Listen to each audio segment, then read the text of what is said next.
Sir क्या क्या वजह है दलित मुस्लिम एकता की जरूरत वर्तमान समय में आन पड़ रही है? पहले से मांग उठ रही थी, लेकिन आज आपने इतना बड़ा कार्यक्रम किया है, क्या वजह हुई कि गोरखपुर से ही शुरू करना पड़ा? तो निकालो जी थोड़ा सा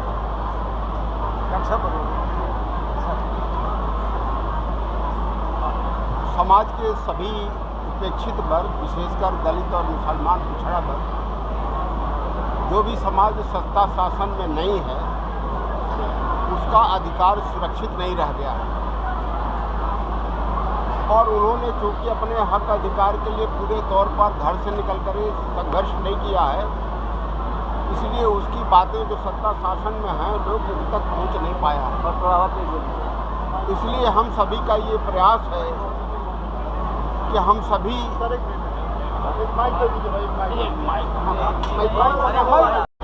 समाज के सभी उपेक्षित वर्ग, जिनको भी सत्ता शासन में भागीदार नहीं हुए, उनको उनका अपेक्षित हक और अधिकार अभी तक नहीं मिल पाया है। देश के 75 साल की आज़ादी के बाद जिस समाज ने आगे बढ़कर के संघर्ष किया है, संगठन बनाया है, वो किसी न किसी तरीके से सत्ता शासन में पहुंचे और सिर्फ उन्हीं को हक अधिकार मिला है। ये महसूस किया जा रहा है कि समाज के जो वर्ग अभी उपेक्षित हैं, शोषित हैं, पीड़ित हैं, विशेषकर दलित, मुसलमान और अति पिछड़ा वर्ग, उन सभी को एकजुट करके हम सभी का प्रयास है कि हम सरकार के संसाधनों में और देश के संसाधनों में उनकी भागीदारी हो। इसलिए हम लोगों ने दलित मुसलमान ये सम्मेलन बुलाया, अधिकार सम्मेलन, कि सिर्फ सत्ता शासन में ही नहीं बल्कि जो भी संपदा है उस संपदा में भी हमारी हिस्सेदारी, भागीदारी हो। किसी खास संप्रदाय या किसी खास विशेष व्यक्ति का न हो, बल्कि समाज के सभी लोगों को जो जिनको उनको हिस्सेदारी नहीं मिली है, भागीदारी नहीं मिली है, उनको भी हिस्सेदारी, भागीदारी मिले। और जो धर्म और जाति के नाम पर जो भेदभाव हुआ है, हमारे संविधान के विरुद्ध जो भी हुआ है, उसके विरुद्ध हम सभी लोग एकजुट हैं, जिसमें लोगों के जो अधिकार हैं, उनके भूमि का अधिकार, वो हम सभी को चाहिए। सम्मान का अधिकार, हमें अनुसूचित जाति का धर्म के नाम पर जो भेद है उसका अधिकार चाहिए, हमें अति पिछड़े वर्ग का जो अधिकार है उसको चाहिए, और हम सभी को जो पिछड़े वर्ग के लोगों हैं उनकी हिस्सेदारी बराबर हो, उसका भी अधिकार हम सभी को चाहिए। और इसी सब के लिए हम सभी लोग इकट्ठा हुए और हम सभी मिल करके प्रयास कर रहे हैं, क्योंकि जब तक हम मिलजुल करके नहीं प्रयास करेंगे, आज सरकारें बना नहीं पा रहे हैं, तो हम अपनी हिस्सेदारी लेने के लिए, भागीदारी लेने के लिए हम मिलजुल करके प्रयास करेंगे। अंसारी जी, ऐसा आपको नहीं लगता 2014 से जब से बीजेपी सरकार आई है, उससे पहले देश का कोई भी वर्ग संविधान की बात नहीं करता था? किसान पीटे तो उनको संविधान याद आया, पटेल पीटे आरक्षण को लेकर तो उनको संविधान याद आया, जाट पीटे तो उनको संविधान याद आया, अब CNRC पर मुसलमानों का प्रकाश गिरी तब आपको संविधान याद आया। ऐसा 2014 से पहले क्यों नहीं हुआ? आप लोगों ने पहले एकता बनाने की क्यों नहीं सोची? जिस वर्ग की पिटाई हो रही है उसी को संविधान क्यों याद आ रहा है?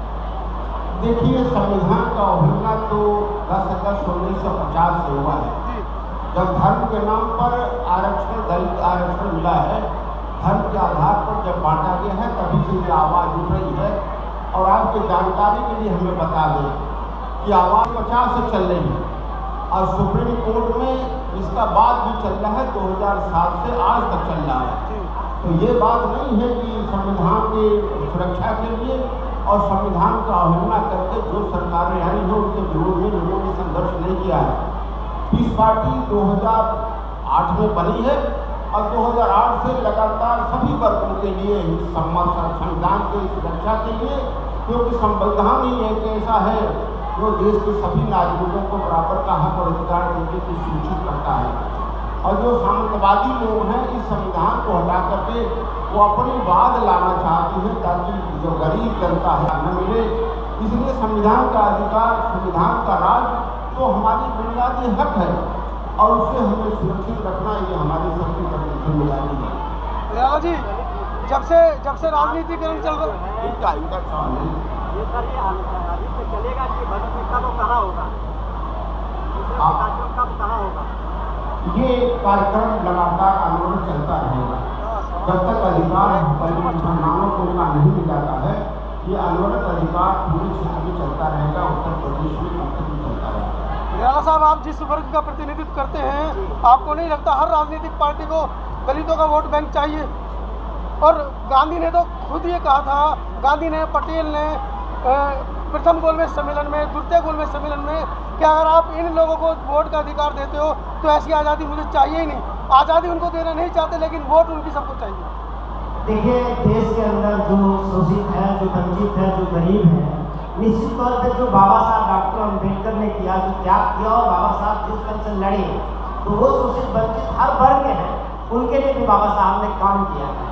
ये अलग बात है कि वोट के लिए बाकी समाज के लोगों ने हमारा उपयोग जरूर किया है, लेकिन जो मूल अधिकार हमारा आज भी हमको नहीं दिया गया।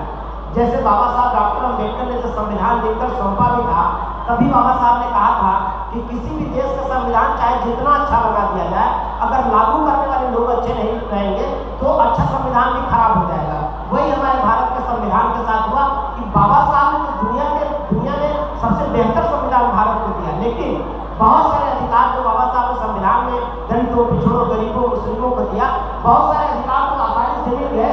जैसे वोट का अधिकार, एक वोट के सवाल पर तो सारे समाज के लोग सब लोग बराबर हो गए, लेकिन आज भी हमारे देश में जमीन के मामले में भारी असमानता है। किसी के पास 1000 एकड़ जमीन, किसी के पास 2000 एकड़ जमीन, और किसी के पास एक बिस्वी भी जमीन नहीं है। तो भारत का संविधान सबको सभी क्षेत्रों में बराबर का दर्जा देता है, बराबर का हक देता है, हिस्सा देता है। तो ये बेईमान लोग जिनको संविधान लागू करने की जिम्मेदारी जिनके हाथ में आई, उन लोगों ने संविधान को लागू ही नहीं होने दिया।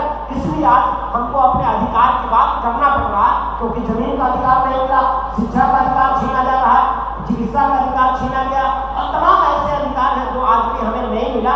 उन अधिकारों की हम बात कर रहे हैं। यूसीसी आप देख रहे हैं, लगातार यूसीसी के नाम पे देश के मुसलमानों को डराया जा रहा है। इस तरह से तमाम घटनाएं हो रही हैं। तो आज हम लोगों का जो अधिकार सम्मेलन है, ये अधिकार सम्मेलन एक तो हमारे भाईचारे का पैगाम है, एक तो हमारे आपसी प्यार मोहब्बत का एक पैगाम है, दूसरे हम अपने अधिकारों की बात कर रहे हैं। और ये जो हमारा अभियान है, ये पूरे उत्तर प्रदेश में चलेगा और लगातार, क्योंकि दलित और मुसलमान जो बाकी सब समाज के भी गरीब हैं, दलित और मुसलमान दोनों इस देश में प्रताड़ित किए जा रहे हैं, दोनों दुखी हैं, तो दुखिया भाई भाई।